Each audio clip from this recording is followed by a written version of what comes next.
a little lost girl in her own little world. She looks so happy, but she seems so sad. Oh, oh yeah. Oh, oh yeah. She's a little lost girl in her own little world. I'd like to help her, I'd like to try. Oh, oh yeah.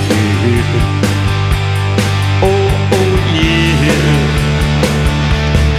She talks to birds, she talks to angels, she talks to trees, she talks to bees. She don't talk to me, talks to the rainbows and to the seas. She talks to trees, she don't talk to me. Don't talk to me. You know she drives me out of my mind. You know she drives me out of my head. You know she drives me out of my mind. You know she drives me out of my head. She talks to birds, she talks to angels, she talks to trees, she talks to bees. She don't talk to me, talks to the rainbows and to the seas. She talks to trees, she don't talk to me.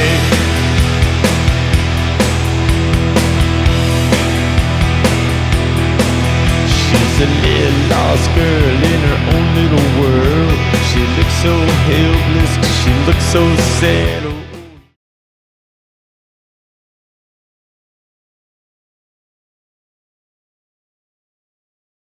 Back in the mid-80s was peak child molesting time in Hollywood. There was no internet. There were very few mobile phones. Children came to the set where they were left alone by their parents. For the next 8 hours, they were subject to every kind of horrible thing you can imagine. Drugs were commonplace. They were used to try and get the kids to not be so hysterical when being assaulted. Producers loved casting shows with kids and tweens. If someone pitched a show that involved a handful of tweens, with a dozen tween extras per week, it would get a green light. Even if the show was going to suck, and everyone knew it was going to suck, if you got the right pedo at a studio, he would say yes just to come for the casting and taping of the pilot. As sad as it is to say, there were a lot of parents who told their kids to go off with a nice man in the suit and do what he says. It was a sick, sick time. How did you get into the acting business? Well, we were eating at the MGM commissary when she was filming Paintings from Heaven, and I was eating lunch with my mom in the commissary, and Stephen, he kept on waving at me, and after lunch, she came over and asked my mom if I was doing anything, and my mom goes, no. So he made me do an interview for the Poltergeist movie, and he said it's for 5-year-olds, which I was 5 then, and I went in there, and my mom and me thought that this is no big, but when we saw the posters of Jaws and Close Encounters, we go, this is really a big movie that I'm going out for. And Steven was Steven Spielberg, who was the director, right? Poltergeist was a really scary movie. In the making of it, did you get scared at all? When I was making it, no. But when I saw it, it was real scary to me. I bet. It was scary to me. Even though you knew it was you. What did you feel like when you saw yourself? I felt that good, because I felt that I did a good job on the movie. What do you want to do when you grow up? What is it that you'd like to do? I want to be an actress, a director, and a producer. Okay. And how old are you now? I'm 7.5. Well, you're well on the way. And you, Tammy? It was just past the mid-80s when a producer came up with the idea of a tween show that not only would feature a rotating cast of extras, but would make the studio a bunch of money because they would film quickly and not hire any adults. Further, the faster they filmed, the more time they would have to molest all the kids that would be hanging around. From the first day, it was the worst place on earth if you were a kid. The studio where the show was filmed also had several other shows being filmed there. most of which feature lots of children. Executives would drive over to Hollywood right before lunch and would stay at the studio for several hours each day. Anyway, on this particular show, there was a special guest star. A very special guest star. Still, not a twin, everyone knew who she was. Executives flocked to the studio that day to see her. She was first molested when she was 5 or 6 and had continued to be molested throughout her hit movies and also on a previous show. One of the stars of the show, who had spent her life bouncing in and out of rehab because of what she saw, and who was actually nominated for awards from the show, described the atmosphere that day. A bunch of fucking pigs. I had just turned 12 or 13. I was the same age as the actress coming in, maybe a little older. We had been shooting for months, and I was old news. They knew I would do what they wanted, but they always wanted someone new. This was someone new and someone they all knew. They had it set up like a peep show almost. She had finished shooting that morning, and they brought her out on stage. The stage was used most of the time for a game show that was taped there. That game show is still on today. I can't watch it knowing what happened to her there. They brought her out, and the front 4 rows of this theater were filled with guys who were already rubbing themselves. The girl was wearing a bikini. The show took place around the beach, just so they could make these girls wear next to nothing. They had her walk around under the lights. The lights were focused on her, and she couldn't really see out to the audience. She was squinting. It must have been blinding for her. They had her walk back and forth. Then they had her start dancing. All of these guys were doing what another star at the same studio got busted for. This went on for about 20 minutes. Then, 3 of the guys took her to a different area of the studio. The actress didn't see what happened, but about 45 minutes later, one of those 3 guys came running out and needed a set medic. Apparently, they had inserted something inside the girl, and things were bad. The medic came, and the ambulance came. The parents of the girl were told some crap story. That crap story ended up killing the girl because the parents believed the executives. 2 weeks later, the show finished shooting 6 episodes at once, and everyone was sent on their way forever. No one wanted the kids around, or any witnesses to what happened. They're here!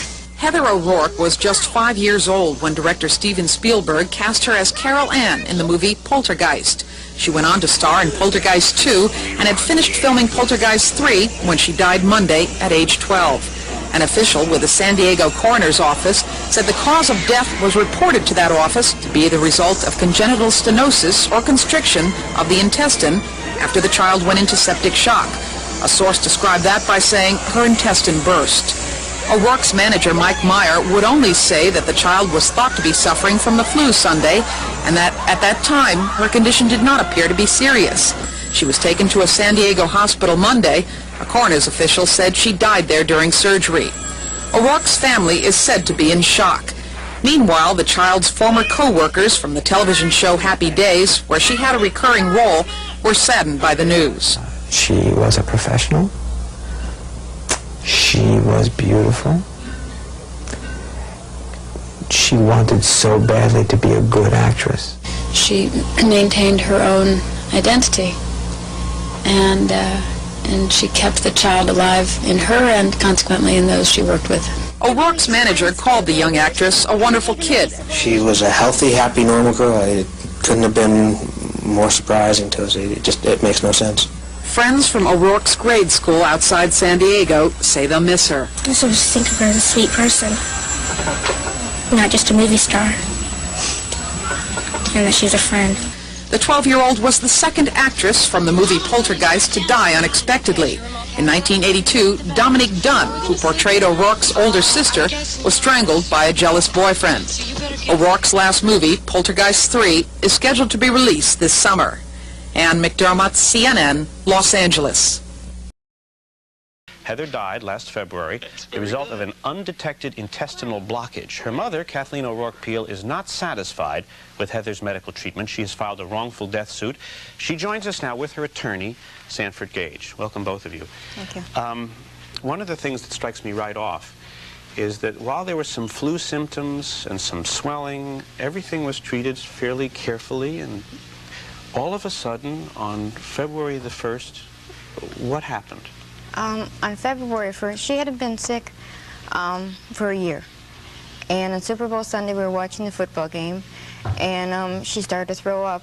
About every 2 hours, things would come back up again, so we gave her Gatorade. And Gatorade was what your doctors told yes, her? Yes, they suggested that because it does have protein in it. It's better than the flat Coke. And the next morning, we woke up, and she said she was going to school. I said, you can't go to school because you haven't eaten anything. She said, well, how about some toast?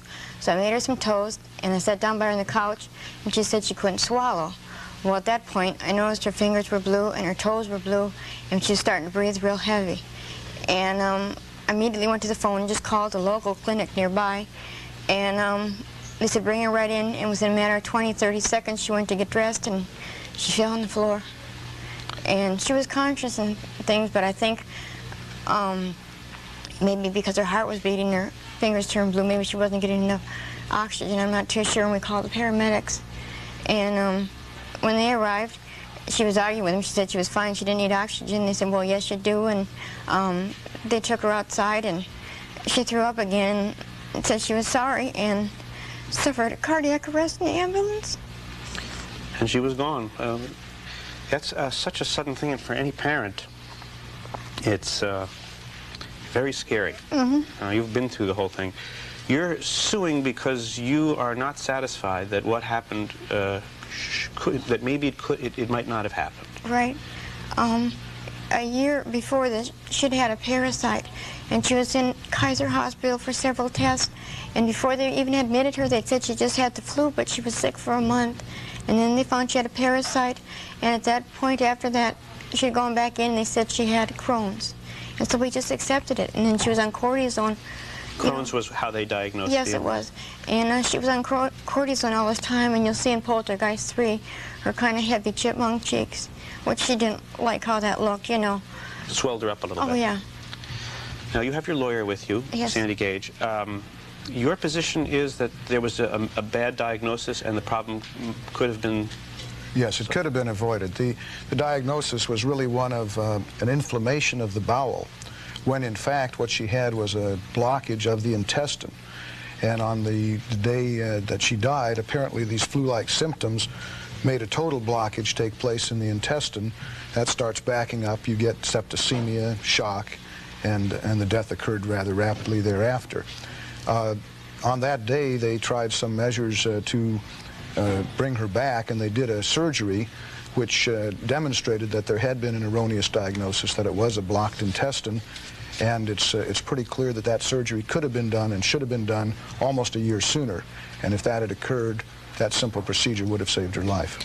Well, we did talk to the Permanente Medical Group, part of Kaiser, and they released a statement to us which says this is a very tragic case for all concerned. It's also extremely complex case, complicated by a number of factors, not given to simple answers. We have reviewed the case extensively. We are confident that the course of action taken by our doctors was entirely appropriate. That's their statement. So I guess I have to ask both of you, at this point, you're suing for money damages. What would be the point of this lawsuit? Why are you doing it? The only reason I'm doing it is because I had so many questions, and none of my answers, you know, between the thing that happened and what they told me she had, nothing sounded reasonable, and I needed to go get the answers. And I think by going to Mr. Gage, he lifted the burden a little bit more from me, and kind of more his responsibility now. So you want to know why? What happened, yeah, and why. And this, just very quickly, the money damages would be the amount of money that Heather might have earned had she lived. Do you have any sense of how much money that is? Well, it's really hard to measure. The focus has not been on the economic loss. It's mostly been on the tragedy itself. And collecting enough information, it took us 3 months to get x-rays and medical records to complete it. Thank you both.